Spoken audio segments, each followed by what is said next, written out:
So நான் பாலசண்முகம். நான் 2001ல் BE triple முடித்தேன் என்ஐடி திருச்சியில். அதுக்கப்புறம் ஒரு க்ளோஸ் டு 20 இயர்ஸ் சாஃப்ட்வேரில் ஒர்க் பண்ணியிருக்கேன். நான் வந்து எம்பெடட் டொமைனில் ஒர்க் பண்ணேன். கால்காம், மேக்ஸ் லீனியர் அந்த மாதிரி கம்பெனிஸில் ஒர்க் பண்ணியிருக்கேன். அதுக்கப்புறம் தென் ஃப்ரெஷ்கைட் வந்து 2020ல் ஸ்டார்ட் பண்ணோம். ஸோ ஃப்ரெஷ்கைட்டோடைய பர்பஸ் என்னன்னு பார்த்தீங்கன்னா, இது ஸ்டார்ட் பண்ணும்போது ஒரு கம்பெனியோட சிஇஓ வந்து எனக்கு கேட்டார், எனக்கு ட்ரெயின்டு இன்ஜினியர்ஸ் கிடைக்க மாட்டாங்க, ட்ரெயின் பண்ணி கொடு அப்படின்னு சொல்லிட்டு. ஸோ அப்போ அவங்கள ட்ரெயின் பண்ணும்போது என்ன தெரிஞ்சுன்னா, 4 இயர்ஸ் படித்து முடிக்கிற இன்ஜினியர்ஸ்க்கு வந்து தேவையான ஸ்கில் இல்லை அப்படின்னு. அப்போ எனக்கு என்ன தோணுச்சுன்னா, இந்த 4 இயர்ஸ் ரெகுலராக அந்த ட்ரெடிஷ்னல் எஜுகேஷன் இல்லாமல் அவங்க வந்து ப்ராக்டிக்கலாக படித்தாங்க அப்படின்னா இன்னும் பெட்டராக இருப்பாங்க. இப்போ வந்து பார்த்தீங்கன்னா டிஸ்டன்ஸ் எஜுகேஷனோ ஆன்லைன் டிகிரியோ யூஜிசி அப்ரூவ்டாக இருந்துச்சுன்னா அது வந்து எல்லாத்துக்குமே அப்ளிகபிள். அதை வச்சு நம்ம கலெக்டர் ஆகலாம். சரி, ஒரு டிகிரி அது மாதிரி கரஸ்பாண்டன்ஸ் டிகிரியோ ஆன்லைன் டிகிரியோ போட்டுட்டு ப்ராக்டிக்கலாக படித்தாங்கன்னா நிறைய விஷயம் பண்ணலாம் அவங்க. அது மட்டும் இல்லாமல் நிறைய பேரால் இன்ஜினியரிங் அஃபோர்ட் பண்ண முடியல. சென்னையிலலாம் 2.5 lakhs 3 lakhs ஆகுது பர் இயருக்கு. எத்தனை பேரால் அதை அஃபோர்ட் பண்ண முடியுது? ஓகே. ஸோ அது மாதிரி ப்ராக்டிக்கலாக படித்தோம்னா ஈவன் தமிழ் மீடியத்தில் இருக்கிற ஸ்டூடெண்ட்ஸும் இந்த மாதிரி சாஃப்ட்வேரில் வரலாம். ஓகே. அந்த மாதிரி ஒரு பண்ணலாம் அப்படின்னு ஆரம்பிச்சது தான் ஃப்ரெஷ்கைட். ஃப்ரெஷ்கைட்டோட கரிக்குலம் இப்போ பார்த்தீங்கன்னா ஃபஸ்ட்டு ஸ்டார்டிங் வந்து பேசிக் இங்கிலீஷ் இருக்கும். ஃப்ரெஷ்கைட்டில் எஜுகேஷன் எப்போதுமே நிறைய விஷயம் படித்தோம் அப்படின்னா என்ன படிக்கணும்னு தெரியாமல் போயிடும். ஸோ இங்கிலீஷ் வந்து நம்ம தப்பு இல்லாமல் பேசுகிறதுக்கு எவ்வளோ தேவையோ அது மட்டும் இருக்கும். மற்றபடி கம்யூனிகேஷன் வந்து கோர்ஸில் ஃபுல்லாக எம்பெடடு. அதுக்கப்புறம் வெப் டெவலப்மெண்ட்டில் ஸ்டார்ட் ஆகும். வெப் டெவலப்மெண்ட்டில் வந்து HTML, CSS அசைன்மெண்ட் இருக்கும். அப்புறம் ஜாவா ஸ்கிரிப்ட் அசைன்மெண்ட் இருக்கும். அப்புறம் ரியாக்ட், நோடு, அப்போ மினி ப்ராஜெக்ட் இருக்கும். அப்புறம் டெவாப்ஸ் இருக்கும். அப்புறம் காம்ப்ளிகேட்டட் ப்ராஜெக்ட் இருக்கும். ஸோ இதுதான் வெப் டெவலப்மெண்ட்டோடைய இது. வெப் டெவலப்மெண்ட்டில் சில பேர் ஜாவா அண்ட் ஸ்ப்ரிங் பூட்டும் பண்ணுவாங்க. பேரலாக பார்த்தீங்கன்னா ப்ராப்ளம் சால்விங் இருக்கும். ப்ராப்ளம் சால்விங் வந்து ஜாவா அண்ட் பைத்தானில் இருக்கும். ஓகே. இது வந்து வெப் டெவலப்மெண்ட் பண்ணிட்டு இருக்கும்போது பேரலாக பண்ணுவாங்க. எவ்ரி வீக் 2 ஹேக்கத்தான்ஸ் இருக்கும் யூஸ்வலாக. அந்த ஒரு ஹேக்கத்தான் வந்து ப்ராப்ளம் சால்விங்கில் இருக்கும். ஒரு 5 ப்ராப்ளம் கொடுத்து ஒரு மணி நேரத்தில் சால்வ் பண்ணுற மாதிரி இருக்கும். இன்னொரு ஹேக்கத்தான் வெப் டெவலப்மெண்ட், ஒரு ஸ்மால் அப்ளிகேஷன் ஒரு 2 மணி நேரத்தில் டெவலப் பண்ணுற மாதிரி. ஸோ எவ்ரி வீக் 2 ஹேக்கத்தான்ஸ் இருக்கும். ஸோ இதுதான் ஃபேஸ் 1.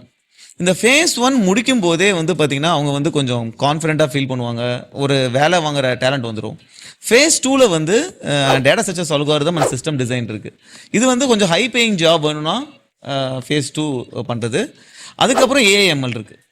ஸோ ஓகே, இது வந்து பார்த்தீங்கன்னா ஒரு 12th முடிச்சுட்டு வர ஸ்டூடெண்ட்ஸ் இது எல்லாமே படிக்கலாம். பட் ஆனால் இப்போ டேட்டா ஸ்ட்ரக்சர்ஸ் அல்காரிதம் வந்து மட்டுமே பார்த்தீங்கன்னா ஒரு எப்படியும் 5 to 6 months ஆகும். பட் அது டிகிரி முடிச்சுட்டு வரவங்க ஃபேஸ் 1 படிச்சுட்டு ஃபேஸ் 2 படிக்கிறதுனா உங்களுக்கு கஷ்டம் இல்லைங்களா? அவ்வளோ நேரம் டைம் ஒதுக்க முடியாது அவங்களால. உடனே வேலைக்கு போகணும்னு நம்மளுக்கு கட்டாயம் இருக்கும். ஸோ அவங்க வந்து ஃபேஸ் 1 முடிச்சுட்டு டைம் இருந்தால் ஃபேஸ் 2 படிக்கலாம், இல்லை வேலைக்கு போயிட்டு படிக்கலாம். பட் ஃபேஸ் 2 வந்து ரொம்ப முக்கியம். ஏன்னு பார்த்தீங்கன்னா ஃபேஸ் 2 பண்ணோம் அப்படின்னா நம்ம 15 வருஷம் கழிச்சு வாங்குற சேலரி இப்போ வாங்கலாம்.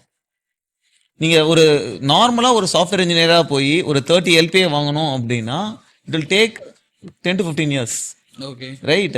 நீங்கள் இந்த ஃபேஸ் 2 பண்ணோம் அப்படின்னா அது 1 to 2 yearsல வாங்கிடலாம். ரைட், அது ரொம்ப important. It's just a 6 months effort which will take you 15 years ahead. Okay. So phase 2வோட இம்பார்ட்டன்ஸ் அதுதான். ரெண்டாவது ஃப்ரெஷ்கைட்டோடைய இது பார்த்தீங்கன்னா எப்படி ஸ்ட்ரக்சராக இருக்குன்னா, ஒரு செஷன் இருக்குன்னா அது டீச்சிங் மாதிரி இருக்காது. அந்த செஷனில் என்ன படிச்சுட்டு வரணும் அதுக்கு ரிட்டன் நோட்ஸ் இருக்கும். யூஸ்வலாக வீடியோ பார்த்து படிக்கிறத அவாய்ட் பண்ணணும்னு சொல்லுவோம். நீங்கள் ரீட் பண்ணி தான் அண்டர்ஸ்டாண்ட் பண்ணணும். ஸோ எங்களுடைய நோட்ஸ் இருக்குது. எங்களுடைய நோட்ஸ் புரியலைன்னா ChatGPT போகணும். ChatGPT புரியலைன்னா அப்புறம் எங்கள் வீடியோ போகணும். ரைட். ஸோ இதை ப்ரிப்பேர் பண்ணிட்டு தான் செஷனுக்கு வரணும். செஷன் வந்து கொஸ்டின் பண்ணுற மாதிரி இருக்கும், இல்லை அவங்க எடுக்கிற மாதிரி இருக்கும். Okay, right. இப்போ நான் சொன்னேன்ல ஒரு பொண்ணு, அந்த பொண்ணுலாம் பார்த்தீங்கன்னா தமிழ் மீடியத்துலேருந்து வர்றவங்க இப்போ செஷன் எடுக்கிற அளவுக்கு வராங்க. எப்படின்னா ஒரு 3-4 செஷன்ஸ் மட்டும் பயங்கர ஸ்ட்ரகிளாக இருக்கும். அவங்க முன்னாடி வந்து பேசுறதுக்கு பயங்கர ஸ்ட்ரகிளாக இருக்கும். 4-5 செஷன்ஸுக்கு அப்புறம் கம்ஃபர்டபுள் ஆகிடும் உங்களுக்கு. Okay. So this is how Freshkite is different. Freshkite is structured to improve their talent. Okay. ஏதோ கற்றுக் கொடுத்து வேலை வாங்கி கொடுக்கணும் அப்படின்றது கிடையாது. ரைட். இப்போ 10th முடிச்சுட்டு வராங்கல்ல, 11th 12th NIOS போட்டு வராங்கல்ல, அவங்க எப்படி அந்த டாக்டர் எப்படி பார்க்குறாருன்னா, இது படிச்சுட்டு அவன் சாஃப்ட்வேர் வேலைக்கு போனதுக்காக வரலைங்க. இங்கே ஃப்ரெஷ்கைட்டில் படித்தா அவன் டேலண்ட் இம்ப்ரூவ் ஆகும். அவன் வந்து எப்படி தெளிவாக பேசி ஒருத்தவங்க சொல்லிக் கொடுக்குற டேலண்ட் இம்ப்ரூவ் ஆகும். Right. You will feel confident. அந்த கான்ஃபிடென்ட் இருந்துச்சுன்னா அவன் எந்த ஃபீல்டில் போனாலும் சக்ஸஸ்ஃபுல்லாக இருக்கலாம். Okay, that is how they see Freshkite. That is how I also see Freshkite. Right. So இங்கே வந்து பார்த்தீங்கன்னா நான் சொன்ன மாதிரி 8th standard கரண்ட்டாக 8th standard ஸ்டூடெண்ட் படிக்கிறான். அவன் ஸ்கூல் போயிட்டு ஆன்லைனில் பண்ணுறான். 10th முடிக்கிறவங்க அங்கே வந்து நாங்கள் அகாமடேஷன் கொடுக்குறோம் கடலூரில். எங்களுக்கு ஒரு 3 acre கேம்பஸில் இருக்குது எங்கள் ஆஃபீஸு. ஸோ அங்கே வந்து தங்கி படிக்கிறாங்க. 12th முடிக்க தங்கி படிக்கிறாங்க. இதுமாதிரி டிகிரி முடிச்சவங்களும் வராங்க. பிசிஏ முடிக்கிறவங்க, பிஇ முடிக்கிறவங்க, கரண்டாக பிஇ முடிச்சவங்க இருக்காங்க. 32 வயசுல ஒரு ஹவுஸ் ஒய்ஃப் வந்து வேலை வாங்கியிருக்காங்க. ஸோ இவங்க எல்லாருக்குமே வந்து பார்த்தீங்கன்னா ப்ராப்ளம் என்னன்னா டிகிரி முடிச்சுட்டு வரும்போது they don't have time. Right, நான் சொல்றது எல்லாத்தையும் கத்துக்கிறதுக்கு டைம் இருக்காது அவங்களுக்கு. ஸோ அவங்களுக்கு என்னன்னா ஒரு 3 to 6 monthsல பேசிக் வெப் டெவலப்மெண்ட் ஃபுல்லாக நல்லா தெரிஞ்சுக்கிட்டு ப்ளஸ் ப்ராப்ளம் சால்விங் இது தெரிஞ்சாங்கன்னா அவங்க ஒரு 5 to 10 LPA ஆஃபரை கிராக் பண்ணி எவ்வளவு நாள் இதை ட்ரெயின் பண்றீங்க actually? 3 to 6 months depends upon the person. Okay okay. So அதுக்கப்புறம் அவங்க டிஎஸ்ஏ வந்து வேலைக்கு போனதுக்கப்புறம் கூட பண்ணலாம். ஃப்ரெஷ் கேட்ல முக்கால்வாசி பேர் தமிழ் மீடியத்தில் வந்தவங்க தான் 12th முடிச்சுட்டு வரவங்க. ஓகே. ஸோ அவங்ககிட்ட என்னன்னா they have lot of fire in them. Fresh கேட் ஒருத்தவங்க வராங்கனாலே யூஸ்வலாக they will have some purpose in life. ஏன்னா காலேஜுக்கு போகாமல் ஒரு கரஸ்பாண்ட் டிகிரி போட்டுட்டு ஃப்ரெஷ் கேட்டில் படிக்க வராங்க அப்படின்னாலே ஏதாவது ஒன்று தேவைன்றனால தான் இங்கே வராங்க. புரியுது. ஓகே. ஸோ ஆனால் அதே டைமில் they are enjoying a lot. Everyday எங்களுக்கு பார்த்தீங்கன்னா we have shuttle court, we have TT table, we have a cricket ground, football ground, volleyball எல்லாமே டெய்லி விளையாடுவாங்க பசங்க. சூப்பர். ஓகே. அப்புறம் ஆடிட்டோரியம் இருக்கு, வி ஹேவ் கல்ச்சுரல்ஸ் ஃபார் இது. They have a complete enjoyment also here. பேர் சித்தார்த். நான் வந்து கரெக்டாக 10th படிச்சுட்டு இருக்கேன். ஓகேவா. ஸோ நான் வந்து பார்த்தீங்கன்னா ஆக்சுவலாக ஃபர்ஸ்ட் கேட் ஸ்டார்ட் பண்ணும் போதே ஃபர்ஸ்ட் கேட் ஜாயின் பண்ணிட்டேன். ஸோ எனக்கு வந்து பார்த்தீங்கன்னா எப்படி இருந்துச்சுன்னா வந்து ஃபர்ஸ்ட்டு நான் வந்து அவங்க என்ன சொல்லி கொடுத்துருந்தாங்களோ கற்றுட்டு இருந்தேன். ஒரு ரீசெண்டாக ஒரு 2 years பேக் வந்து பார்த்தீங்கன்னா எனக்கு என்ன தோணுச்சு அப்படின்னு வந்து பார்த்தீங்கன்னா நம்ம லைஃப்க்கு வந்து நம்ம என்ன தேவை அப்படின்றத நான் ஃபர்ஸ்ட்டு பார்த்தேன். எனக்கு வந்து என் லைஃப்பை ஹாப்பியாக வாழணும், அதுக்கு எனக்கு என்ன தேவைன்னு பார்த்தா அதுக்கு தேவையான மணி. ஸோ என்னோட கோலை ஃபர்ஸ்ட் நான் செட் பண்ணேன். என் கோல் வந்து மணி. ஸோ இந்த மணியை நம்ம எப்படி சம்பாதிக்கிறது என்றதான் செகண்ட் ஸ்டெப். ஓகேவா. ஸ்கூலுக்கு போயிட்டு நம்ம ஜாலியாக இருந்துட்டு காலேஜ் போயிட்டு அதுக்கப்புறம் வேலைக்கு போனால் நம்ம மணியை சம்பாதிக்க முடியுமா? இல்லை ஃப்ரெஷ் கேட் போயிட்டு நம்ம நிறைய கற்றுக்கிட்டு இல்லை ஒரு கம்பெனி ஸ்டார்ட் பண்ணுறதோ இல்லை ஒரு ஹை பேயிங் ஜாப் வாங்குறதோ இப்படி நம்ம பண்ணால் நம்ம மணி சம்பாதிக்க முடியுமா? இப்படி பார்த்தா ஃப்ரெஷ் கேட் தான் என்னோட ஆப்ஷனாக இருந்துச்சு. ஏன்னா உங்களுக்கு வந்து பார்த்தீங்கன்னா நான் வந்து இன்னொரு வழி இருந்துச்சு. என்னென்னு பார்த்தீங்கன்னா நான் வந்து 12th படிக்கணும், 12th நல்லா மார்க் எடுக்கணும், அதுக்கடுத்து வந்து ஐஐடிக்கு ப்ரிப்பேர் பண்ணணும். ஓகேவா. ஐஐடி ப்ரிப்பேர் பண்ணணும், ஐஐடிக்குள்ளே போகணும்.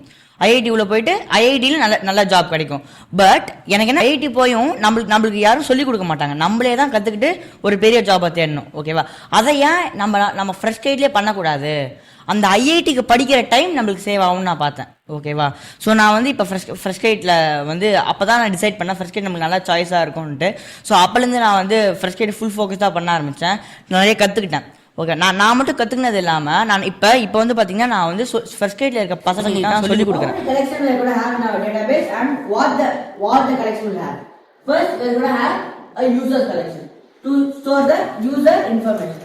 நான் வந்து பார்த்தீங்கன்னா வெப் டெவலப்மெண்ட் கற்றுக்கிட்டேன். வெப் டெவலப்மெண்ட் நிறையா பேசிக் ஸ்டஃப்லாம் கற்றுக்கிட்டேன். அதை ஒரு ஃபர்ஸ்ட் கேட்ல இப்போ நியூ பேட்ச் வராங்கன்னா ஒரு 20 to 30 பீப்புளுக்கு தெளிவாக எக்ஸ்பிளைன் பண்ணுறேன், அவங்களுக்கு அசைன்மெண்ட் பண்ண வைக்கிறேன். அதே மாதிரி வந்து பார்த்தீங்கன்னா நான் ப்ராப்ளம் சால்விங் வந்து எனக்கு வந்து நான் ஒரு 4 years ட்ரெயின் பண்ணதுனால எனக்கு ஓரளவுக்கு இப்போ ப்ராப்ளம் சால்விங் தெரியும். ஸோ அதை இப்போ வந்து ஃபர்ஸ்ட் கேட்ல ஜாவாலியோ பைத்தானியோ நிறைய பேர் சொல்லி கொடுத்துட்டு இருக்கேன். ஸோ என் பேர் சரஸ்வதி. நான் 2020 வந்து 12th கம்ப்ளீட் பண்ணேன். 12th கம்ப்ளீட் பண்ணி முடித்த உடனே ஒரு கன்ஃபியூஷன், லைக் காலேஜ் போகிறதா என்ன அப்படி சொல்லிட்டு. அப்போ கம்ப்ளீட்டாக பாலா சார் தான் என்னை கைட் பண்ணது. ஸோ நான் வந்து அந்த டைமில் வந்து டிகிரி கரஸில் போட்டுட்டு வாஸ் ஜஸ்ட் ஸ்டார்டிங் சி ப்ரோக்ராமிங்லேருந்து ஸ்டார்ட் பண்ணது. ஸோ அப்போ ஸ்டார்ட் பண்ணிகிட்டே இருக்கும் போது ஒரு 3 months ஆகிற டைமில் வந்து ஒரு கம்பெனி வந்து லைக் ரெக்ரூட்டிங்க்கு வந்தப்போ இன்டர்வியூ நாங்கள் எல்லாருமே ஃப்ரெஷ் கேட்டில் இருந்த எல்லாருமே அந்த டைமில் அட்டன் பண்ணோம். ஸோ அப்போ வந்து லைக் எனக்கு வந்து அந்த ஜாப் வந்து கிடச்சிது. நான் 4 rounds கிளியர் பண்ணி 12th முடிச்சு 3 monthsலேயே வந்து நான் அந்த ஜாபில் வந்து ஜாயின் பண்ணேன். ஸோ அப்போ தான் நான் வந்து பிஎஸ்சி கம்ப்யூட்டர் சயின்ஸ் டிகிரியும் போட்டேன். இப்போ வந்து 3.5 years ஆயிடுச்சு. So I'm 3.5 years experience now as a full stock developer. Okay okay. So இப்போ டிகிரியும் முடிச்சிட்டிங்க, டிகிரியும் முடிச்சாச்சு, இப்போ எக்ஸ்பீரியன்ஸும் வந்துருச்சு. ஸோ ஒரு நல்ல பேக்கேஜில் இப்போ வந்து இருக்கேன். ஸோ ஒரு நல்ல ஒர்க் எக்ஸ்பீரியன்ஸும் கிடைச்சிது எனக்கு. Okay. So at this point வந்து ஒரு நல்ல ஏர்னிங். இப்போது எனக்கு வயசு வந்து 21 தான் இப்போது. ஸோ இப்போ வந்து ஐ ஓன் அ ஹோம், இப்போது ஒரு வீடு வாங்கியாச்சு. ஸோ இந்த அளவுக்கு எனக்கு வந்து அதாவது இனிமேட்டு தான் என்னோடய ஃப்ரெண்ட்ஸ் எல்லாம் வந்து ஸ்டார்ட் பண்ண போகிறாங்க. அட் திஸ் டைம் நான் இந்த அளவுக்கு வந்து லைஃப்பில் ஒரு முன்னாடி வந்திருக்க முடியுது. பிகாஸ் ஒரு ஃபார்மல் எஜுகேஷன் பண்ணால் 12th முடிச்சுட்டு காலேஜ் போயிட்டு இப்போ தான் நான் ஸ்டார்ட் பண்ணியிருக்கேன்.